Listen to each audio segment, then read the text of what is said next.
You probably met people in your life who are so-called naturally skinny, even though they eat whatever they want, they don't count calories, they don't even work out. I realize that it's not genetics. This is by design. Being skinny is rented and the rent is due every day. So if you're trying to lose weight, let's make this your last time trying by adopting permanent lifestyle habits so you can be healthy forever. Because trust me, I know the worst thing is yo-yo dieting. So we're going to stop that right now. After this video, there is no going back. If you've been following along my weight loss journey, you know after years of trying, I figured it out and then lost over 45 pounds and I kept it off. And I can do this over and over again. I personally realized that after losing weight, people in general treat me better, I make more money, and I feel more comfortable occupying my own body because I lived up to my expectations of how I see myself. I even feel less limited with what I can wear and more confident because I proved that I can do hard things and become my ideal person. Because of all this, healthy weight loss is my passion because it worked out for me. I owe a lot of my success with losing weight to studying what skinny people do, their lifestyle habits, and believing that I can also adopt the same healthy lifestyle. By the way, you don't need to count calories or do hard workouts or restrict. Speaking from experience, restricting will make you miserable and you will gain everything back when you start eating normally again. If you're new to my channel, my name is May and I'm all about promoting healthy and permanent lifestyle habits, whether that's physical, mental, or spiritual. If you like self-improvement, subscribe to my channel and like this video to see more just like it. Before I get into it, a great way to find new health and wellness products to experiment with is by using a subscription like FatFitFun, which is a sponsor of today's video. FatFitFun is a seasonal lifestyle subscription box where you get 6 full-size products per season from top brands across beauty, fashion, home wellness, skincare, and more. Because I get to choose what items I get, I actually end up using the products a lot. These are all things I would have bought anyway. For example, just this OC Malibu Eye Serum alone would normally cost me $58, which is more than the cost of the entire box with the annual membership. I also got a perfume oil from Maison Louis Marie worth $65, 24K gold collagen eye mask from Beautology Lab valued at $42, as well as a Bobbi Brown cream eyeliner worth $33, and I actually used it to get the smoky eyes in this video, as well as these Bloom juice sticks right here, and it's worth $21. I personally love sipping on this, and a facial roller from Quiet Hours that would have cost $48. As a FatFitFun member, I also get access to shop exclusive flash sales of top brands such as Glow Recipe, Olaplex, Free People, Fenty Beauty, and more for up to 70% off. So if you use my code MayAliceGift, you can also get a free gift value at over $200 if you get an annual membership at the link in bio or scan my QR code. The average member saves $500 in their first season, but an annual membership member can save over $1,700 per year. They also get first dibs at choosing box products, earlier shipping, first access to flash sales. You also save an additional $60 per year by going annual. So I highly recommend getting the annual membership to get the most out of it. And if you use my code to get that, each box is only $55. Thank you to FatFitFun for partnering with me on this video. Now let's get into it. Number 1, mental diet. Weight loss always starts with the mental diet first. Without it, everything will be temporary and you're going to gain everything back once you stop doing it. What this means is you believe that you are a skinny person right now, even if you think that you're not. Even if you think that physical reality is telling you otherwise, like you don't fit into small sizes right now, you don't look skinny right now. Ignore all of that. We need to check your biases about ourselves at the door and learn to change your perception of yourself now and start doing what a healthy skinny person does and watch your entire world shift. It all starts with your head first and then your physical world will bend over to your needs. Thin people are also thin in their heads, by the way. They know who they are. And so their physical reality reflects it back onto them. And to me, I was skinny before I even lost the weight. And then a few months later, I lost 40 pounds and I can wear smaller sizes. I can work out more effortlessly. And this all takes time for the world to catch up to your head. You're doing this for your future self, and 1 or 3 months or 6 months, however long it takes, if you don't shift right now, your future self will not be happy. And you have to be patient because it's not immediate, but it will happen for sure. Number 2, eradicate bad habits. Skinny people don't have bad eating habits that make them gain weight. Literally, so stop enabling lifestyle habits that's causing you to gain weight. There is really no excuse. I've heard things like, oh, I don't want to offend anyone if I don't finish my plate of barbecue ribs or a birthday cake. Literally, nobody cares. That's actually your people-pleasing tendencies affecting your life. The naturally thin people that I know will just say, no, thank you, and move on with their life, and nobody cares. Or if you think that you're built differently and you're not capable of eating normal or have XYZ illnesses, and this is just the way it is, to be brutally honest with you, you're not that special. Let me repeat that.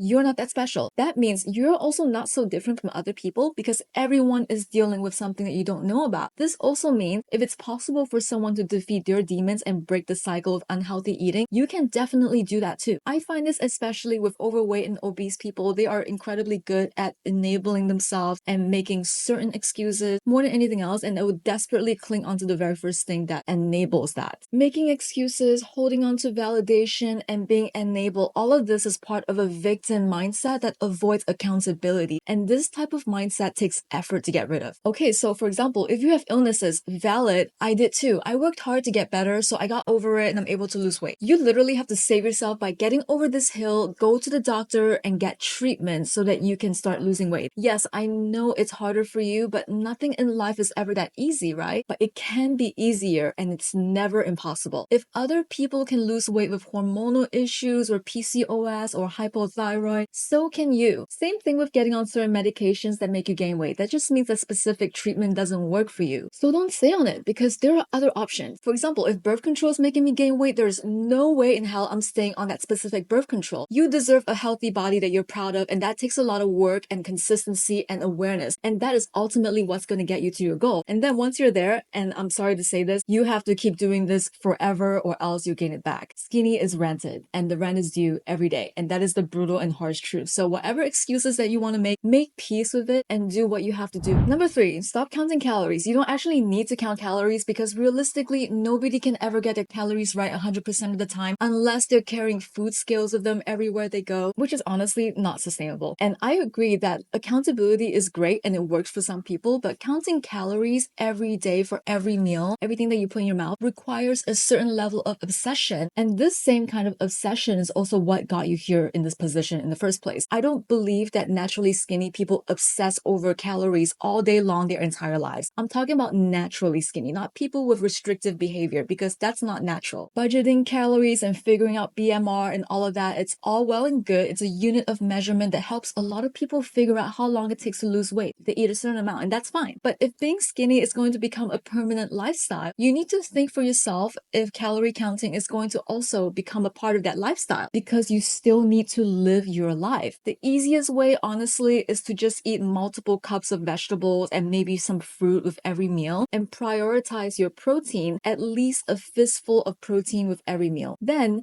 eat carbs if you have to, but don't make carbs the entire meal all day, every day, if that's possible. Because I understand that everyone comes from different economic situations, but in the long run, that's not nutritious either. 2 cups of vegetables has less calories than a handful of pasta, and a fistful of steak keeps you more satisfied than 2 cups of mashed potatoes. That's calorie density. So just make your life easy. If you can educate yourself on calorie density and then portion and plan your meals accordingly, you don't have to count calories. I also tend to notice that overweight people drink a lot of diet 0-calorie soda with aspartame. Like, honey, clearly the diet soda doesn't work. I'm sorry, but I'm also serious. I always see naturally skinny people only drink full calorie soda, so then at least your body knows what to expect. Your body is very smart and it will always try to find ways to compensate for the calories that they're expecting from that drink, but they're not getting because it's fake sugar. Even if it's stevia, the taste of it is sweet, so your body spikes your blood sugar levels anyways. Even if it's the so-called more natural option, there's still no real sugar, so your body will then store more energy from your next meal. It's all the same, so don't lie to your body, and if you find ways to so-called cheat, you are borrowing from your future self. So try and kick the soda habit, or better yet, just drink some water or lemon water or iced tea or seltzer. There's so many good options for actual 0-calorie beverages, or at least low-calorie beverages, and not the diet stuff, which is super unhealthy and makes your insulin receptors go haywire. Number 4, decenter food. Skinny people don't actually like food that much. Some might say that they're foodies and they're in their mukbang era, but they don't actually enjoy food as much as someone who's bigger. And it shows because we have eyes to see and our eyes are not going to lie to us. Like literally, no matter what people say about themselves, I can tell if their actions are not aligned with their words. Like for example, if someone has been eating a high cholesterol diet their entire life, you can tell just by looking at them. Everything that you do in life, your values, your self-care, it all reflects back onto the way that you look. That's why some people have bad skin. That's why some people have very clear and glowy skin. I also notice skinny people who love to talk about food, they don't actually show with their actions and overeat and binge on it. Naturally, skinny people do eat, trust me, I promise you, but they don't binge as a habit. You can say that something is nice and you love it without overindulging and obsessing obsessing over it. Both things can be true. Number 5, law of thermodynamics. I know what some of you guys are thinking. Well, I know skinny people who eat so much all day long and they don't gain weight. The law of thermodynamics is real. The energy from food needs to go somewhere. So they're doing something to counteract the eating, whether they realize it or not. Some of them may have hidden struggles that we have no idea about and may find ways to compensate for all that eating. I'm not going to get into the unhealthy ways, but you know what I mean. And this is also why we cannot judge people based on what we know of someone. We will never get the full picture or know anybody as much as they know themselves. So we'll never see someone's struggles unless they tell us. Number 6, activity. Some people who are naturally thin are also just very active people. They have an active lifestyle even if they don't work out. I mean, working out is very good for you and it's great for your health, but you can never outrun a bad diet because I've been fat even though I worked out a lot. So skinny people, they either work out a lot or find ways to always stay active and get their steps in, or they just genuinely enjoy an activity that also happens to make them skinny as a result. They may have an active retail job or a job that requires them to stay on their feet. I had a roommate who was a model, and even though she could take the subway or a car, she always, for some reason, chooses to walk an hour somewhere and back. She's always walking, and I genuinely think she does like 20,000 steps a day. So that skinny person that you know might be super into cycling or swimming or running marathon, all of which burn a ton of calories and do require them to eat a lot of food as fuel. Again, food is fuel for people who are active like that because the energy that they get from food has to go somewhere and it doesn't get stored for a reason. Number 7, fuel over pleasure. When I was losing weight, I actually started to see food not as a source of joy and pleasure, but rather as a source of fuel. Food can be a reward as well, but you need to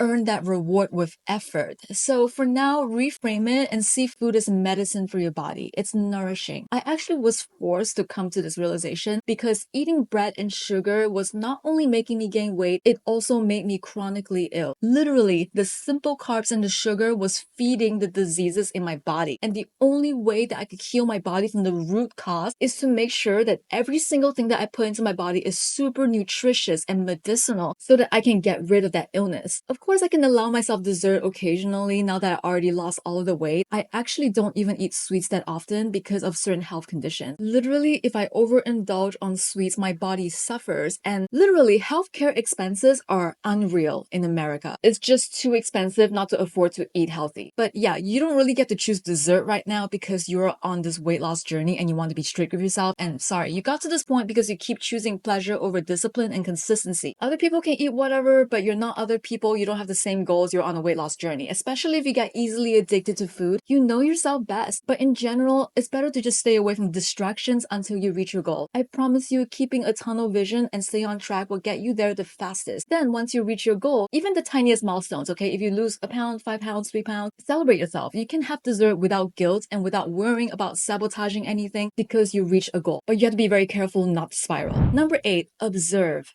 Observe skinny people objectively like they're animals at the zoo. Literally watch how skinny people eat. This is very much related to my next point too. I watch my skinny friends at mealtimes and then thought about them as I ate my meals. I noticed that sometimes they forget to finish all of the food on their plate. Sometimes they chew their food a lot or even talk a lot in the group setting and then end up eating the slowest. To them, food is less important than the social aspect of the meal. Living with skinny people is also super eye-opening to me because some of them are not even aware of what they're doing. For example, I noticed that they tend to pick up smaller plates and their portion sizes end up smaller. They also love to play with their food or pick at it. So maybe pick and choose a couple of these habits and try and mimic it and see if it works out for you. Number 9, satisfaction. Let's talk about how to feel satisfied with tasty food. So I watched my friend eat the other day and I noticed how long it takes her to actually put a fork to her mouth. She is super picky. She's always adding little bits of her food here and there to a fork, like she's painting a little bit of everything on the plate to get the perfectly portioned bite. And it takes her like 1 minute per bite. I'm telling you, she's a freaking food artist and she chews her food very thoroughly, like 50 times. When there is nothing on her plate that can create a perfect bite, she stops eating. Even if there's some stuff left, if she doesn't like it, she doesn't eat it. I genuinely think this makes food taste better and you're actually able to enjoy and appreciate your meals more because you're not eating stuff that you don't want to eat. I think some of us do have to cure that scarcity mindset around food, and I've been trying this habit intentionally, and not only do my food actually taste better, I'm also much more satisfied after a meal. I literally got full faster and I thought, wow, this meal is actually really good. This helps me not eat just to finish my plate. Instead, I eat because I'm hungry and the food is satisfying and I get to enjoy it. To me, when dessert comes, instead of eating the whole thing, I take a couple of spoonfuls because like what I mentioned earlier, I couldn't overeat on dessert because of health, but one bite of a pie tastes exactly as the same as a slice of pie. Literally, in fact, the first bite is the best and then it starts getting nastier and nastier towards the end. There's actually a bit of science behind this, but it's the first 3 bites. The first one is always going to be the best one with the novelty, the new mouthfeel, the taste, your taste buds reacting to it. The second is good, but the mouthfeel starts to go away and the initial rush of the food hitting your taste buds just isn't so exciting anymore. And then the third bite is still good, but you start noticing how it's not as satisfying as the first bite. Supposedly, every bite after that is to just catch a fraction of the high from the very first bite. Number 10, portion size. When you do eat, try and stay focused on your meal so that you can hear your body's hunger signals and communicate with your body so that you know when you're full. I used to eat so fast and furious and inhale all of my food like someone's trying to take my food away from me. Slow down. Your food is not going to run away from you. If you slow down, your food will also taste better. Using smaller plates also help to create the illusion of larger portions, also because it's sad to see a teeny tiny serving of oatmeal in a giant bowl. Even if that serving size is technically normal, that still creates the illusion that you have to fill up that giant bowl. I would rather just get second and third servings if I'm still hungry. If you're eating by a restaurant, by no means are you forced to eat everything on your plate. I always take at least half to go because I live in America and the portion sizes are huge here. The only places where I realize I don't have to do that is in Europe and Asia, where the portion sizes at restaurants is actually much more sensible. And as a result, the people in Europe and Asia also tend to be thinner, much thinner than Americans in general. And the portion control has to be a huge part of it. And this is reinforced as a habit across different cultures. Number 11, hunger signals over meals. Most skinny people that I know don't really have 3 meals a day mindset. If they have a big breakfast, they might not choose to eat lunch because they're still full from the huge breakfast. For example, for me, it wouldn't make sense to have breakfast at 11:30 a.m. and then have lunch an hour later at 12:30 p.m. just because it's technically lunchtime. We're grown adults who can make our own decisions. You don't actually need to eat 3 meals, right? You can also have 2 meals a day with snacks in between, or even 5 small meals a day. Who even told us about 3 meals a day? This is why you need to listen to your body over some vague recollection of what your 10th grade textbook is telling you about the food pyramid or whatever. The food pyramid literally tells us to eat more bread and starch and rice over everything else. How does that even make sense? And honestly, if I ate like that would make me sick. Even our parents, who sometimes may teach us bad eating habits, it's their first time living their lives too. They don't always know any better. The best thing to do is to eat when you're hungry and don't eat when you're not. Even if you have snacks in between, that's fine. And it's simple as that. But if you don't have a good awareness of your hunger signals, like for example, if you never got hungry, please try to eat. I'll only eat more big portion size meals more frequently if I'm trying to gain weight. So start asking yourself and learn to communicate with your body before every snack or meal and ask, am I actually hungry or do I just want to eat because I'm bored? Number 12, order of food. Another sneaky thing that I notice about skinny people is the order of how they eat. If you have a food in front of you, naturally the pre-weight loss me will eat the fries first, of course, and then the steak and then the salad. This way of eating actually spiked my blood sugar levels like crazy, which causes the body to store more fat. But skinny people, however, for some reason they tend to do the opposite. It's veggies first and then protein and then carbs. And this is scientifically proven and it's a hack for your blood sugar levels, which directly affects how your body stores fat. You want your blood sugar levels to be a gradual slope and not a spike. In fact, when it comes to ordering meals and when you get to choose your sides, I notice that I tend to always go for fries and coleslaw, which coleslaw secretly has a lot of calories. Even though you think it's salad, it has a lot of calories. It's very calorie dense. But the skinny people around me do things differently. They always